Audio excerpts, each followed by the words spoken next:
তো তোমরা দেখছো যে জগন্নাথ মন্দিরের কোন চূড়ায় আমরা উঠে গেছি।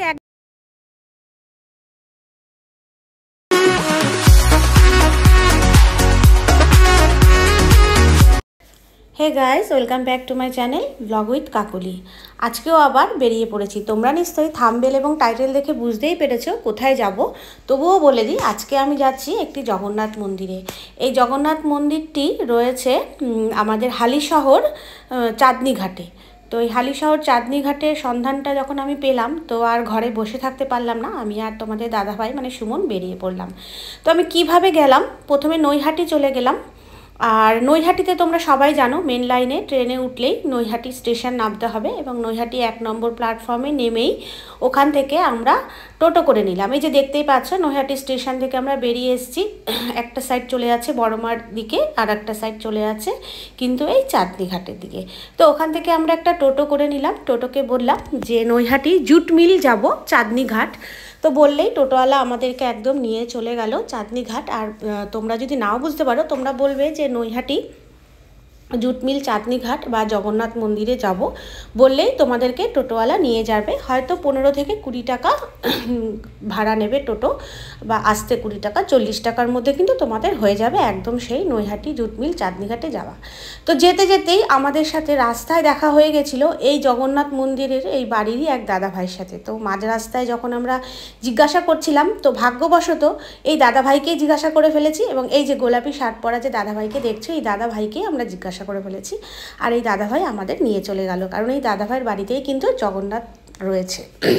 এই দেখো সেই জগন্নাথ, যে জগন্নাথের কথা আমি শুনেছি। এই জগন্নাথটি কিন্তু এমনি কোনো জগন্নাথ নয় বা মন থেকে কোনো কিছু নয়, এটা স্বপ্নে পাওয়া জগন্নাথ। এই স্বপ্নে পাওয়া জগন্নাথ কিভাবে এখানে আসলো সেই কথাটাই তোমাদের আজকে বলবো। 2014 সালের ঘটনা। এই জগন্নাথ কিন্তু, এই জগন্নাথটি যখন মানে তৈরি হয়নি তার আগে স্বপ্নে পেয়েছিলেন একজন। এবং এই যে জমিটা দেখতে পাচ্ছ যেখানে আমরা ঢুকলাম, ঢুকতেই তোমাদেরকে দেখালাম এই বাড়িটা। এবং দেখাবো চলো যে মন্দিরটা যেখানে তৈরি হচ্ছে, এখনো হয়নি, সেই জমিটা সম্পূর্ণটাই কিন্তু নৈহাটি জুট মিলের আন্ডারে ছিল যখন তৈরি হয়নি জগন্নাথটা। তো এগুলো কিন্তু, এই যে বাড়িটা দেখতে পাচ্ছ, এটাও কিন্তু জুট মিলের আন্ডারে আজও অবধি রয়েছে এই বাড়িটা। তো এই যে জগন্নাথ যখন তৈরি হয়নি, একটি জুট মিলের আন্ডারে একটি নিম গাছ ছিল। তো জুট মিলে এরকম অনেক বড় বড় গাছই থাকে, যে গাছগুলো খুব বেশি বড় হয়ে গেলে জুট মিলের মালিকরা তারা বিক্রি করে দেন বাইরে। তো এই গাছগুলোকে বিক্রি করেছে, তার মধ্যেই ছিল একটি নিম গাছ।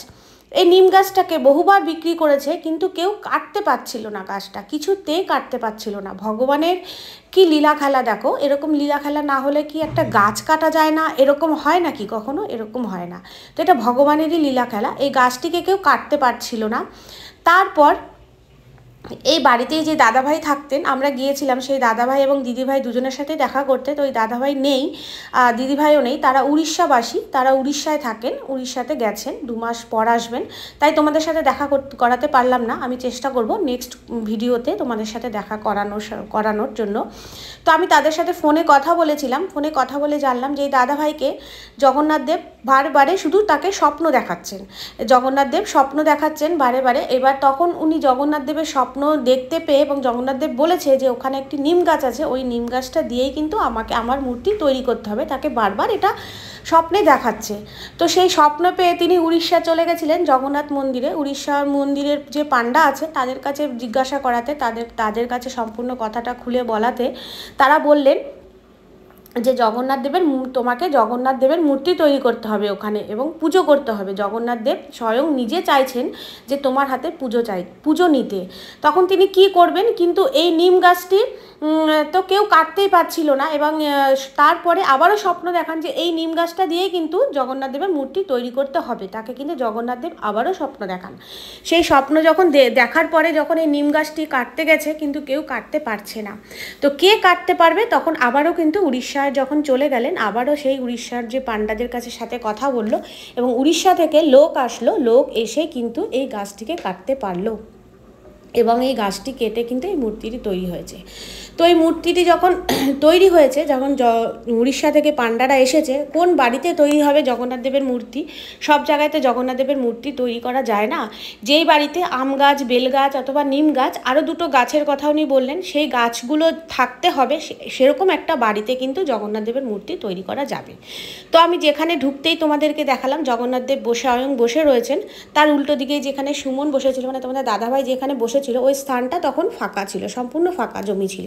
তো ওখানে বসেই জগন্নাথ দেবের মূর্তিটি তৈরি হয়। এবং জগন্নাথ দেবের মূর্তি যখন তৈরি হয়ে যায়, তো ফার্স্ট এখানে জগন্নাথ দেবের মাসিকে দর্শন করানো হয়, যার নাম মমতা দেবী। তো তিনি আগেই বললাম দিদিভাই আর দাদাভাই নেই, তারা উড়িষ্যায় গেছেন। তিনি এখন বর্তমানে এখানে জগন্নাথ দেবের মাসি হিসেবে পরিচিত রয়েছে। তো তাকেই প্রথম দর্শন করানো হয় জগন্নাথ দেবকে, এবং তাকে মাসি হিসেবে পরিচিত করানো হয়। সেই মাসি যখন জগন্নাথ দেব, তার বাড়িতেই কিন্তু তৈরি হয় এই জগন্নাথ দেবের মূর্তিটি। তিনি কিন্তু জানতেনও না যে স্বয়ং জগন্নাথ তার বাড়িতে বসে তৈরি হবে এই জায়গাটার উপরে, ফাঁকা জায়গাটার উপরে। জগন্নাথ দেব যখন তৈরি হয়ে যায়, তাকেই ফার্স্ট দর্শন করানো হয়, এবং তারপরে নিয়ে চলে যাওয়া হয় অন্য একটি বাড়িতে পূজিত হয় জগন্নাথ দেব কিছুদিন। কিন্তু সেই মমতা দেবী কিন্তু তার বাড়িতে সকাল, সন্ধে এবং দুপুরবেলা ধূপ ধুনোর কিন্তু উনি গন্ধ পাচ্ছেন, প্রত্যেক দিনই গন্ধ পাচ্ছেন। তারপরেও তার মনের মধ্যে একটা ডাউট আসলো যে এখানে কেন হচ্ছে। আবারও সেই উড়িষ্যায় চলে গেলেন, আবারও সেই পান্ডাদের সাথে কথা বললেন, ওখান থেকে নির্দেশ আসলো, না তোমার বাড়িতেই জগন্নাথ দেবকে রাখতে হবে, সেই কারণেই তুমি এইটা দেখছো। এবং তিনি স্বপ্ন দেখছিলেন যে একটি নিম গাছ, যেখানটাতে এখন জগন্নাথ দেবের মন্দিরটি রয়েছে, সেখানে একটি নিম গাছ ছিল, সেই নিম গাছ থেকে একটা সূর্যের রশ্মি মতন কি একটা তার দিকে আসছে। তো সেইখানেই জগন্নাথ দেবকে উনি প্রতিষ্ঠা করে এখন রেখেছেন, এখানে রয়েছে, এবং তার বাড়িতে এখন পূজিত হচ্ছে। তিনি কত সৌভাগ্যবতী যে তার বাড়িতেই জগন্নাথ দেব স্বয়ং তার মূর্তি তৈরি হয়, এবং তার বাড়িতেই এখন কিন্তু পূজিত হচ্ছে জগন্নাথ, বলরাম এবং সুভদ্রাকে। তো প্রভু জগন্নাথের লীলা খেলা সবটাই।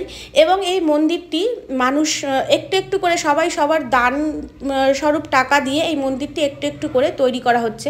এবং এই মন্দিরটি তৈরি করতে যে রাজমিস্ত্রিগুলো এসেছেন, তারাও কিন্তু উড়িষ্যা থেকেই এসেছেন। এখানকার কোনো মিস্ত্রি দিয়ে কিন্তু এই মন্দিরটি তৈরি করা সম্ভব হয়নি। এই মন্দিরটি কেউ তৈরি করতে পারেননি। একদম উড়িষ্যার জগন্নাথ দেবের যে প্রভুর যে জগন্নাথ দেবের যে মন্দির রয়েছে, ঠিক সেই রকমভাবেই কিন্তু এই মন্দিরটি তৈরি হতে চলেছে। এবং সেই মন্দিরটি কিন্তু কেউ তৈরি করতে পারেননি। এখানকার কোনো মিস্ত্রি দিয়ে কিন্তু এই মন্দিরের কাজ হয়নি। সমস্ত মিস্ত্রিরা কিন্তু উড়িষ্যা থেকে আনা, তবেই গিয়ে এই মন্দিরটি সম্পূর্ণ হয়েছে। এবং গত 14ই জানুয়ারি এই মন্দিরের ওপরে যে তোমরা 5টা চূড়া দেখতে পাচ্ছ, এই যে মন্দিরের ওপরে যে 5টা চূড়া রয়েছে, এই 5টা চূড়ার মধ্যে যার যেরকম সম্ভব হয়েছে, ধান, সোনা, রূপো, অথচ কিছু টাকা কয়েন দিয়ে কিন্তু এই মন্দিরের চূড়াটিকে পুজো করা হয়েছে, করে এটাকে পুরো সিল করা হয়েছে। এটাই জগন্নাথ দেবের মন্দিরের যে 5টা চূড়া রয়েছে। 14 তারিখে প্রচুর মানুষের ভিড় হয়েছিল, আমি সেদিন যেতে পারিনি, গেলে অবশ্যই তোমাদের ভিডিও করে দেখাতাম। তো আমি গিয়ে জানতে পারলাম এই অনুষ্ঠানটা গত 14ই জানুয়ারি হয়ে গেছে। তো এই 14ই জানুয়ারিতে এই অনুষ্ঠানটি হয়েছে। এখানে 35 কেজি ধান কিন্তু দেওয়া হয়েছে টোটাল 5টা চূড়ার মধ্যে। এবং যে যেরকম পেরেছে টাকা পয়সা কয়েন দিয়ে, যার যেরকম সামর্থ্য হয়েছে, ক্ষমতা হয়েছে, দিয়ে এই মন্দিরের চূড়ায় দেওয়া হয়েছে এবং সিল করা হয়েছে। এবং এই মন্দিরের কাজটি চলছে। তো আমরা পুরো মন্দিরটাও তোমাদের ঘুরে দেখালাম, এখনও কমপ্লিট হয়নি। দেখছো আমি কত ওপরে উঠে গেছি, এখনও কিন্তু সিঁড়ি হয়নি। এই সাইড থেকে বাঁশের যে সিঁড়ি বানানো রয়েছে, যেখান থেকে মিস্ত্রিরা কাজ করছে, আমি এবং তোমাদের দাদাভাই আর ওই দাদাভাই মিলে কিন্তু উঠতে উঠতে আমরা ওপরে উঠে গেছি একদম।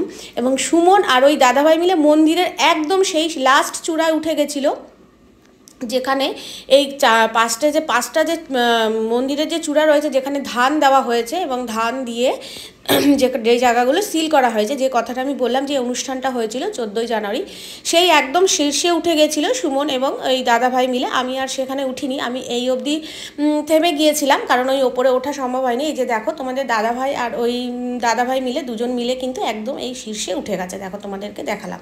তো এখানেই উঠেই কিন্তু সব ধান দেওয়া হয়েছিল এই 5টা মন্দিরের মাথায়, এবং এই মন্দিরটি আস্তে আস্তে গড়ে উঠেছে এবং এখানে ভোগ প্রসাদেরও ব্যবস্থা আছে।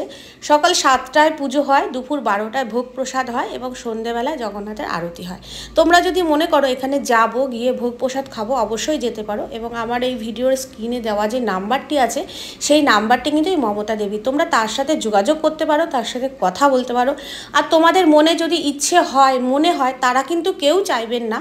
তোমার যদি মনে হয়, ইচ্ছে হয় কিছু দান দেব আমি এই মন্দিরটির জন্য, মন্দিরটি কমপ্লিট হওয়ার জন্য, তোমার মনে যেটাই ইচ্ছে তুমি সেটাই এই মন্দিরের উদ্দেশ্যে তোমরা দিতে পারো, জগন্নাথ প্রভুর উদ্দেশ্যে।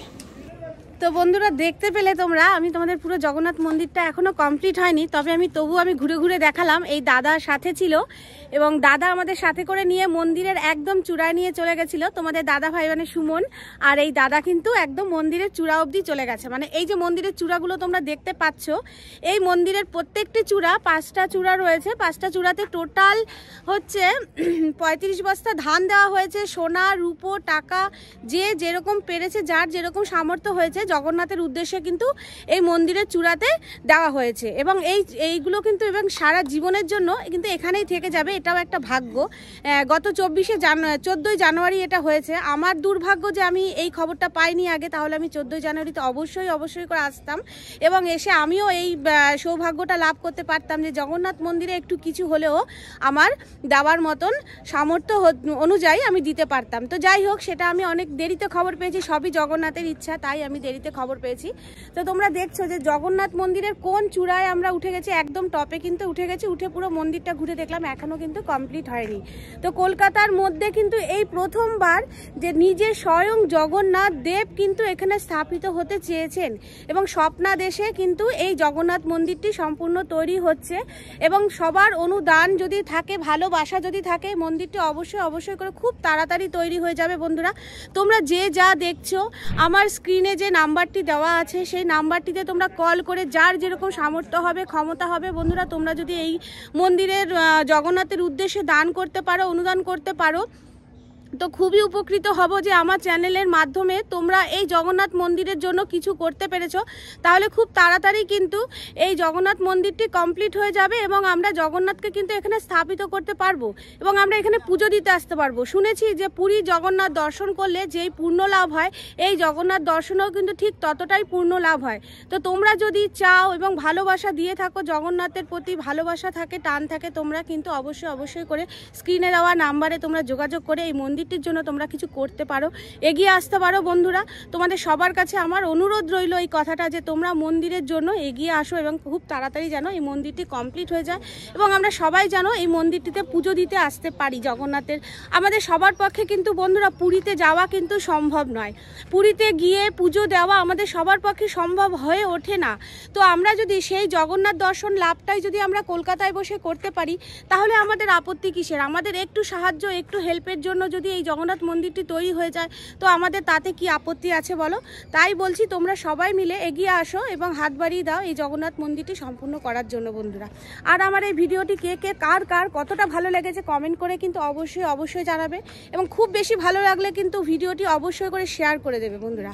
আমার তো মনে হয় খুব কম ইউটিউবাররাই এই মন্দিরটির সন্ধান পেয়েছে, খুব কম ইউটিউবাররাই এখনো জানতে পেরেছে যে জগন্নাথ মন্দির কিন্তু এখানে তৈরি হতে চলেছে, সেটা হচ্ছে হালি শহরে নৈহাটি জুট মিলের আন্ডারে। তো নৈহাটি জুট মিলের আন্ডারে এই জমিটি ছিল, এখন আর নেই, সেগুলো অতীত, আমি সবই বলেছি। আবারও বলবো, জগন্নাথ দেব কিন্তু স্বয়ং নিজে স্বপ্নাদেশে কিন্তু এই মন্দিরটি তৈরি হয়েছে। তো বন্ধুরা আমার এই ভিডিওটি তোমাদের কাছে কেমন লাগলো তোমরা অবশ্যই করে কমেন্ট করে জানাবে। জয় জগন্নাথ বলে আমি আমার ভিডিওটি এখানেই শেষ করছি। আর ভালো লাগলে অবশ্যই লাইক কমেন্ট শেয়ার করবে, কমেন্ট করবে, আর তোমরা কিন্তু অবশ্যই হেল্পের জন্য সাহায্যের হাতটা কিন্তু অবশ্যই করে বাড়িয়ে দেবে। তো রাখছি বন্ধুরা, টাটা। আবার দেখা হবে নতুন কোনো ভিডিওতে, আবার নতুন কোনো এক মন্দিরের সন্ধান নিয়ে তোমাদের কাছে আবার চলে আসবো। তো আজকের মতন এখানেই রাখছি, টাটা। সবাই ভালো থাকবে, সুস্থ থাকবে।